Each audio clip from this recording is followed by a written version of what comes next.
അന്തരിച്ച കലാകാരൻ കൊല്ലം സുധിയുടെ ഭാര്യ രേണുവിനെ വിമർശിച്ച് സ്വർണ്ണക്കടത്ത് കേസ് പ്രതി സ്വപ്ന സുരേഷ്. രേണു വിഷുവിനോടനുബന്ധിച്ച് നടത്തിയ ഫോട്ടോഷൂട്ട് ചിത്രങ്ങൾ പോസ്റ്റ് ചെയ്തതിനു പിന്നാലെയാണ് വിമർശനവുമായി സ്വപ്ന എത്തിയത്. വിധവയായ ഒരേയൊരു സ്ത്രീ രേണു മാത്രമല്ലെന്നും ദയവായി തങ്ങളുടെ സംസ്കാരത്തെ ബഹുമാനിക്കൂ എന്നും സ്വപ്ന സുരേഷ് കുറിച്ചു. ഇതാണോ 2025-ലെ പുതിയ വിഷു? ദയവായി ഞങ്ങളുടെ സംസ്കാരത്തെ ബഹുമാനിക്കണമെന്ന് അഭ്യർത്ഥിക്കുന്നു. ആൺകുട്ടികൾ അങ്ങനെ പറയുന്നു. എന്റെ പൊക്കിൽ കാണിച്ചാൽ അമ്മ എന്നെ കൊല്ലുമെന്ന്. കഷ്ടം. വിധവയോ വിവാഹമോചിതയോ ആയ ഒരേയൊരു സ്ത്രീ നിങ്ങൾ മാത്രമല്ല. നിങ്ങളുടെ മണ്ടത്തരം വിൽക്കരുത്. ഭഗവാൻ കൃഷ്ണനെ വിചിത്രമായ ചില സൃഷ്ടികൾ കൊണ്ട് മാറ്റിസ്ഥാപിക്കാൻ കഴിയില്ല. സ്വപ്ന സുരേഷ് ഫേസ്ബുക്കിൽ കുറിച്ചു.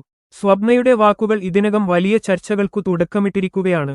നിരവധി പേരാണ് അഭിപ്രായപ്രകടനവുമായി എത്തുന്നത്. അന്യരുടെ കാര്യത്തിൽ അഭിപ്രായം പറയാനുള്ള അവകാശം ആർക്കുമില്ലെന്നും സ്വപ്ന നാടിനു നല്ല പേര് സമ്പാദിച്ചു കൊടുത്തയാളില്ലെന്നു മനസ്സിലാക്കണമെന്നുമുള്ള കമന്റുകൾ എത്തിക്കഴിഞ്ഞു.